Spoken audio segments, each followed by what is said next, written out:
रामचंद्राय नमः।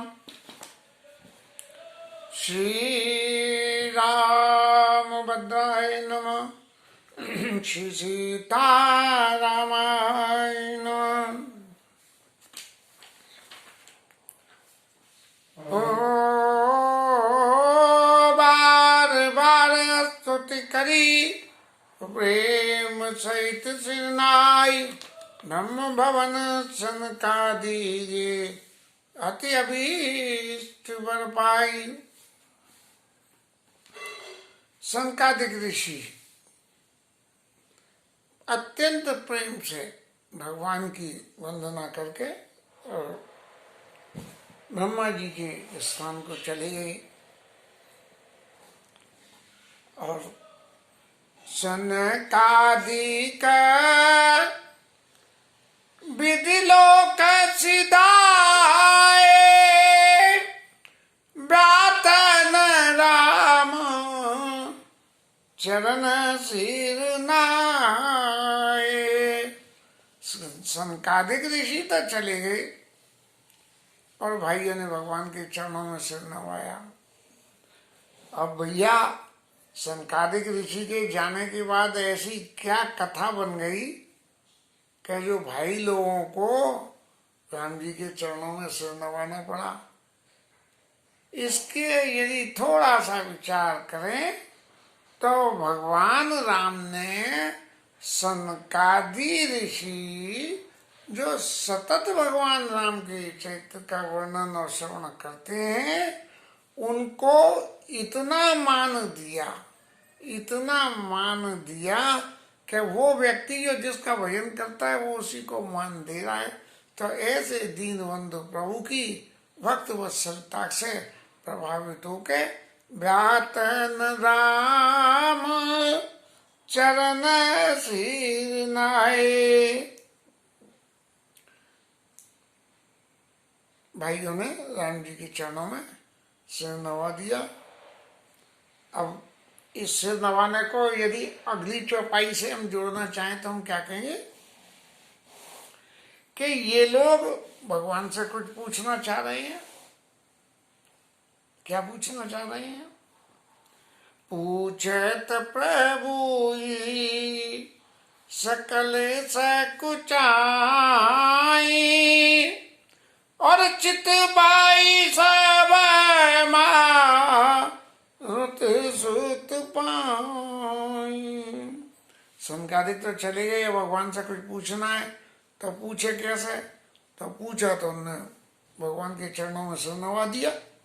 दिखा के कुछ कहना चाह रहे हैं तो भगवान के चरणों में सिर नवाया। तो ये बात पक्की हो गई कि भ्राताओं को कुछ ना कुछ तो चाहिए ही। और चरणों में सिर नवा के यूं जो हनुमान जी की तरफ देख रहे हैं। भगवान जो अंतर्यामी है इसलिए सब जानेंगे, लेकिन वो चाहते क्या है? सुनी चाहे प्रभु मुख के बानी जो सुनियो सकल जो सुनियो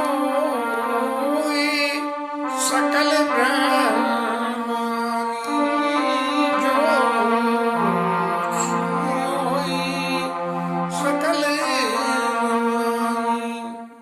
भगवान के मुख से कोई सुनना चाहते हैं। भगवान के मुख से कुछ सुनने, क्योंकि भगवान जो कुछ भी बोलेंगे, राम जी जो कुछ भी बोलेंगे वो परम अकथ्य सत्य होगा। इसलिए लेकिन भगवान अंतर्यामी है, उन्होंने सब पहचान लिया कि जिस सब लोग कुछ पूछना चाह रहे हैं। और हनुमान जी महाराज की जो है वो तरफ देख रहे हैं कि हनुमान जी महाराज हमें तो बड़ा संकोच लग रहा है, क्योंकि भगवान के पहले बचपन में जो कुछ भी बातें या भगवान के साथ खेलते थे वो तो बात अलग थी, लेकिन अब इस वक्त भगवान राजा हैं, अयोध्या के राजा हैं। और राजा से पूछने के लिए राजा की मर्यादा को पालन करना पड़ता है। और मर्यादा को पालन करने का मतलब क्या है मर्यादा को पालन करने का मतलब है कि भगवान से सीधा तो पूछ ही नहीं सकते। आज एक किसी मंत्री संतरी से कुछ पूछना हो तो उनके पीए को पहले ही बता दिया जाता है कि महाराज हमें ये पूछना है, इसलिए हम ऐसा कहेंगे मंत्री जी के सामने, तब आप हमसे कह देना हाँ जी आप कहो आप क्या कह रहे हो। तो हनुमान जी महाराज तो भगवान राम के पीए, बिना उनके हनुमान जी के राम जी कुछ करते ही नहीं है। यदि हनुमान जी नहीं है तो एक बार हनुमान जी चुटकी बजाना भूल गए, राम राज्य की सेवा में गए, छत चामर व्यजन धन वस चर्म शक्ति विराजते, सबों ने सेवा बांट ली। अब हनुमान जी तो रह गए बाकी, बोले क्या करें हम क्या नहीं करें। तो हनुमान जी बड़े दुखी। तो हनुमान जी से एक आ गया कि महाराज राम जी जो है बहुत थके हुए रहते हैं राजकाज में, इसलिए तुम आगे ये चुटकी बजाते रहा करो, और चुटकी बजाओगे तो भगवान विश्राम में नहीं जाएंगे राजकाज में। बस अब हनुमान जी महाराज हो थोड़ी देर में चुटकी बजा दे। एक दिन हनुमान जी चुटकी बजाना भूल गए तो भगवान सो गए। अब सबके बड़ी चिंता हुई ये क्या हुआ। तब याद आया प्यारे बजाए या तू खबर नहीं पल पल की, बजाए या तू प्यारे हनुमान चुटकी। ऐसा एक किसी भगत ने भजन भी लिख दिया। तो हनुमान जी ऐसा चुटकी बना देते। हनुमान जी ऐसे पिए हैं, जोर पानी तब कई हनुमंता, और सुना दीना दयाल भगवंता। हे दीनदयाल भगवान आप सुनिए। हनुमान जी महाराज कहते रहे, नाथ बरत कछु ऊंचा न चाही, और करत प्रश्न सको चत मान आई। महाराज भट्ट जी कुछ पूछना चाहते हैं लेकिन प्रश्न करने में संकोच कर रहे हैं। और प्रश्न करने में संकोच क्यों कर रहे हैं? क्योंकि भरत जी को संतों के लक्षण सुनने, संतों के लक्षण भरत जी को सुनने, और भगवान राम चित्रकूट में कह चुके हैं कि भरत जी जो है सुनो सुनो सखावल भरत सरिसा, और विद प्रपंच मऊ सुना न दिशा। तो इसका क्या मतलब हुआ कि पूरी विधाता की सृष्टि में इनके बराबर कोई ऐसा ऐसा आदमी नहीं है कि लक्ष्मण जी तक को इस बात का भ्रम हो गया भरत जी के चरित्र के बारे में। तो लक्ष्मण जी से भी भगवान ने ये कह दी कि भरत हो इन राज मद, विधि हरिहर पद पाई, कवो के कांजी सीकरन क्षीर सिंधु बिन साई। कभी ब्रह्मा का पद भी पा गई, तो अयोध्या के राजा का पद है, ब्रह्मा का पद भी मिल जाए तो उन्हें कभी जो है मान नहीं होगा, और कहीं कांजी की बूंद से दूध का समुद्र फट सकता है, असंभव है। इसलिए भरत जी अब जो पूछना चाहते हैं, तो भरत जी को जो डिग्री भगवान राम ने दे दी, उस डिग्री के गुण पूछना चाह रहे हैं। तो क्या भरत जी के चित्र में कोई ऐसी बात आ गई कि भाई अपने गुण भगवान के सामने मैं खुद ही रिक्वेस्ट करूं कि मेरे गुणों का वर्णन करो? मेरे गुणों का वर्णन ही नहीं। भरत जी कह रहे हैं, संतन के संतन के माई मारा गुराई। संतों की महिमा महाराज कहो, और बहुविध श्रुति बहुविध वेद पुराण गाई। वेद पुराणों ने जो है बहुत तरह तरह से संतों की महिमा को गाया है। तो महाराज क्या है, श्रीमुख तुम पुनि कीन बड़ाई, तिन पर प्रभुई प्रीति अधिकाई। अपने मुख से आपने भी तो बड़ाई करी है महाराज, और आप कौन से प्रीति हो, तो इसलिए मैं उनके लक्षण सुनना चाहता हूँ। लेकिन मुझे प्रश्न करते हैं, बड़ा मन में संकोच होता है कि कहीं आप ऐसा ना समझो कि आपने मेरे को संत की डिग्री दे दी है इसलिए मैं सुनना चाह रहा हूँ। तो महाराज ऐसा नहीं है। इसलिए अब आप क्या करो कि संत की तो महिमा बताओ सो बताओ, लेकिन असंतों का भेद भी महाराज संग बता देना। यदि आप असंतों का संग बता दोगे तो मैं उनमें से कोई गुण अपने ऊपर धर लूंगा, और अपने ऊपर कोई गुण धर लूंगा तो इस बात की पुष्टि हो गई कि मैं अपने गुण नहीं सुनना चाहता हूँ। क्योंकि भरत जी जिस वक्त ननिहाल से लौट के आए हैं और कौशल्या मैया के पास जाके उन्होंने ऐसे ऐसे दोषारोपण अपने ऊपर लेने के रास्ता बताए कि यदि इस राज्य समाज में, इस राज्य की क्रिया में मेरा कोई भी सम्मत हो तो मेरे को उनकी गति शंकर भगवान दे दें। तिनके गति मोहि शंकर देव जो जननी जिये जानो वह। मन में भी यदि मैं जानता हूँ कि सबके पीछे भेद क्या है, बेचई भेद धर्म दुई लई, कृष्ण पढ़ाई पाप कई देई, और बहुत सारे ऐसे कई, अभी इस वक्त तो याद नहीं आ रहा तो नहीं है। लेकिन इसलिए संत और असंत दोनों की महाराज बात कहना। जैसे असंतों के गुण में देख लूं तो एक आध गुण पकड़ लूंगा असंतों का, तो फिर भी मेरे गुणों की चर्चा नहीं रहेगी। संतन के लक्षण सुनु गाता, अगणित श्रुति पुराण विख्याता। हे भाई, अब आप संतों के लक्षण सुनिए। और संतों के लक्षण क्या है? अगणित हैं, जिनको गिना ही नहीं जा सकता। और श्रुतियों में, पुराणों में सब लिखे हुए हैं। आप चाहो तो महाराज भरत जी पढ़ लेना उनको। लेकिन उनकी पहचान कैसे होगी? और पहचान करने के लिए क्या करना चाहिए, तो मैं उसके बारे में आपको बताता हूँ। ये बहुत आसान है कि संत असंतन के अस करनी।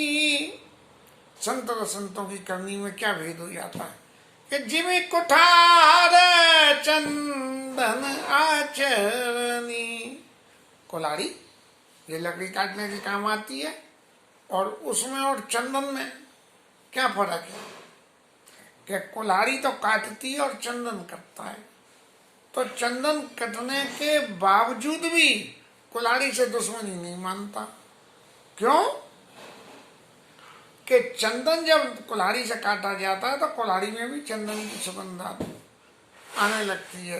तो काटई परसु मलय सुनी भाई, निज गुण देई सुगंध बसाई। अपने गुण से जो है चंदन की सुगंध कुल्हाड़ी में आ जाती है। ताते सुग शीसन चाता जगवल्लभ श्रीखंड अनलता की तत्गनई परसुबदन।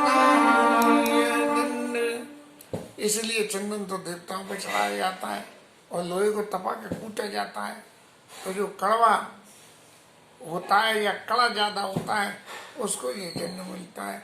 लेकिन जब तपा के पीटा जाता है तो लोहा भी काम की चीज बन जाता है, और वो भी चंदन को काटने के काम आता है।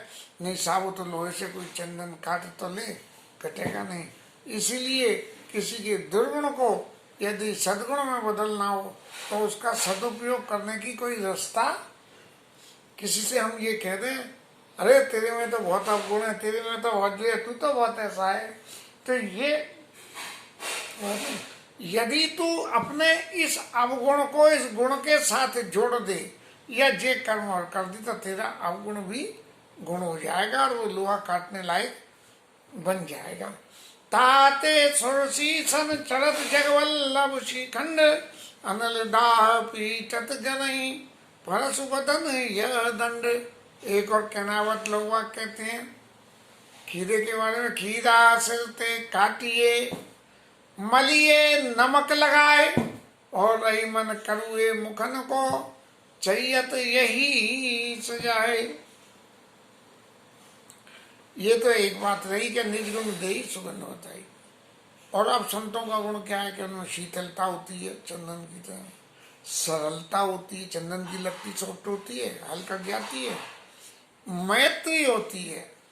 जैसे कुल्हाड़ी ने काटा तो उसको सुगंध दे दी।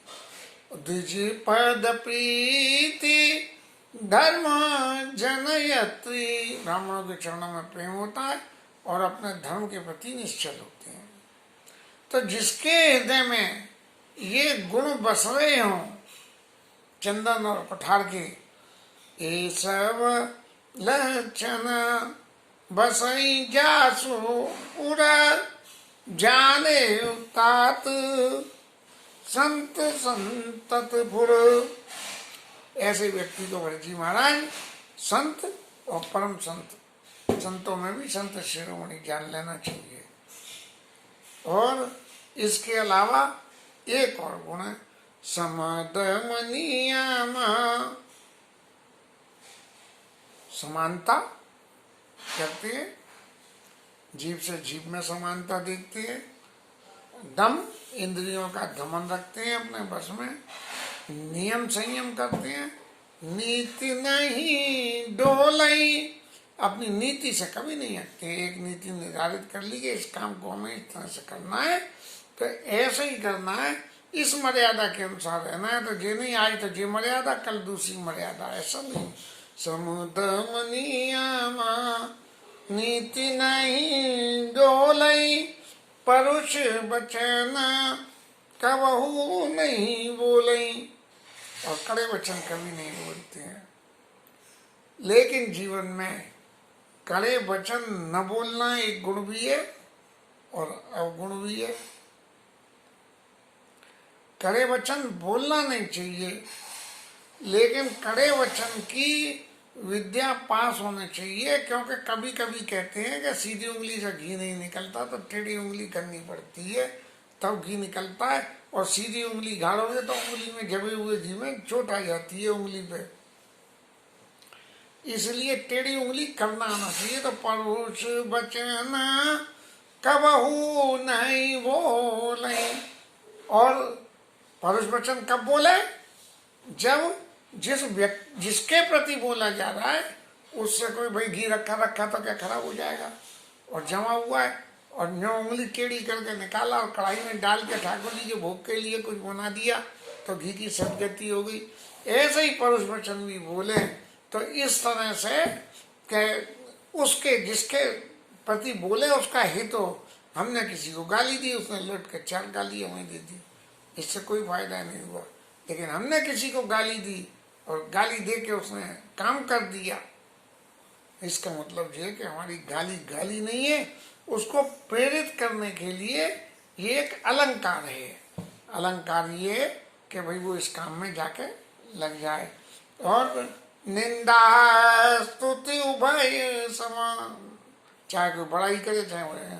ममता मम पद कंज, मेरे चरणों में प्रीतियो, ते सज्जन मम प्राण प्रिय, गुण मंदिर सुख पुंज। ऐसे सज्जन लोग जो है मेरे को प्राणों के समान प्रिय होते हैं, और वो गुणों सद्गुणों का भंडार होते हैं। ये तो रहे इसके संतों के लक्षण। अब यदि हम गिने तो भगवान ने क्या कही, 1 2 3 4 5 6 7 8 और 1 2 8 चौपाई और 1-2 में तो संतों के लक्षण कहे। लेकिन जब असंतों की बात आई तो 1 2 3 4 5 6 7 8 1 दुआ, 1 2 3 4 5 6 7 8 और 2 दुआ। उसमें इसमें तो एक ही दुआ कही और इसमें 2 दोहे कही। असंतों के लक्षण, असंतों के लक्षण इसलिए डिटेल में समझाए गए कि भरत जी तो खुद ही संत हैं। अब संत को असंतों की बातें क्या मालूम, इसलिए महाराज अच्छी तरह से समझ लो कि असंत कैसे होती हैं, जिससे कि आपको जो है कभी दुख न दे पाए। सुनाओ असंतन केर स्वभाव, भूले संगत करी न खाओ। असंतों का स्वभाव सुनो, इनकी कभी संगत नहीं करना। तिन कर संग सदा दुखदाई, जीव कपले गालई आई।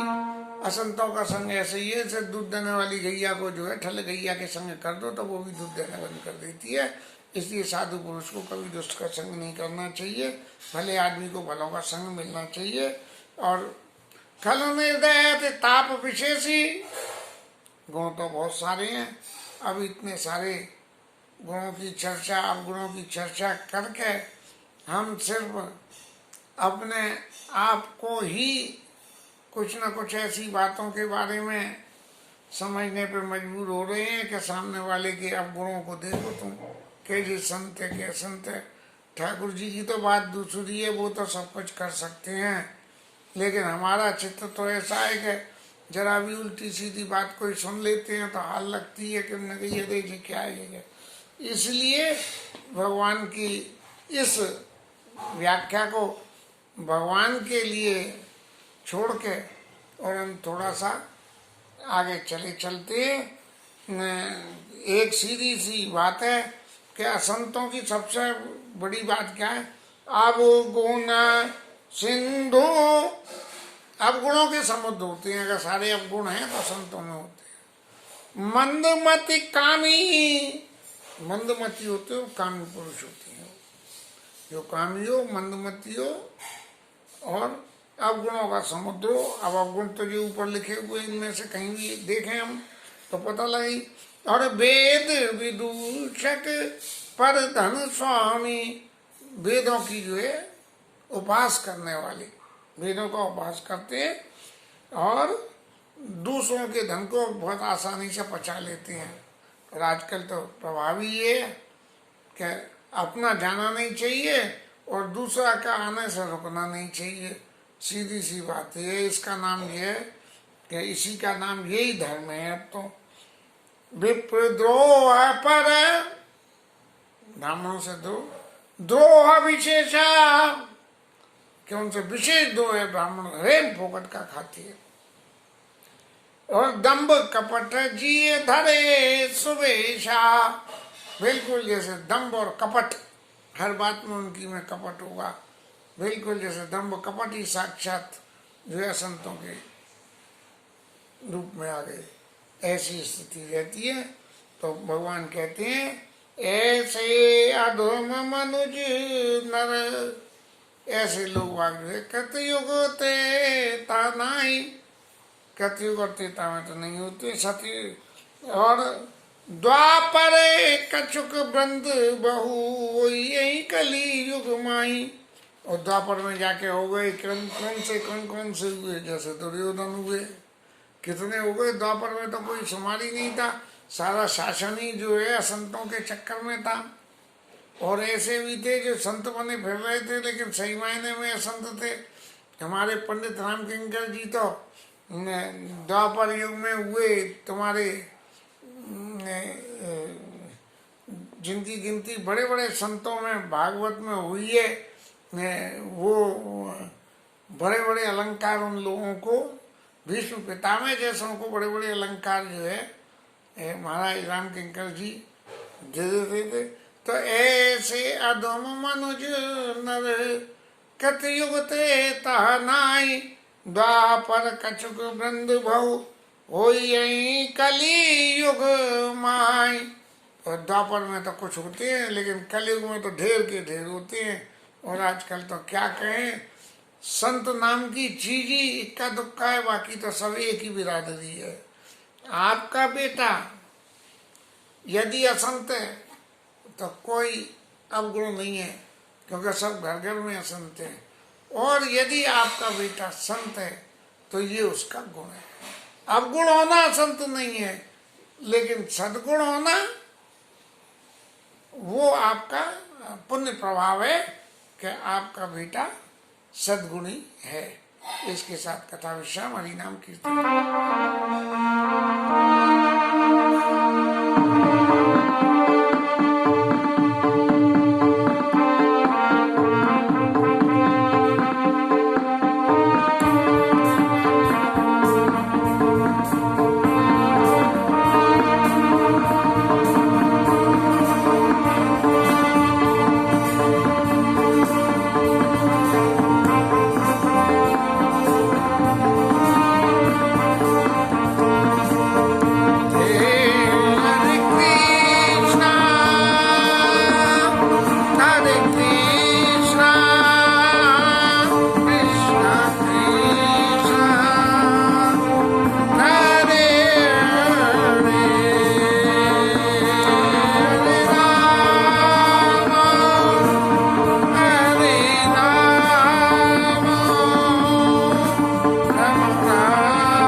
श्री राधे।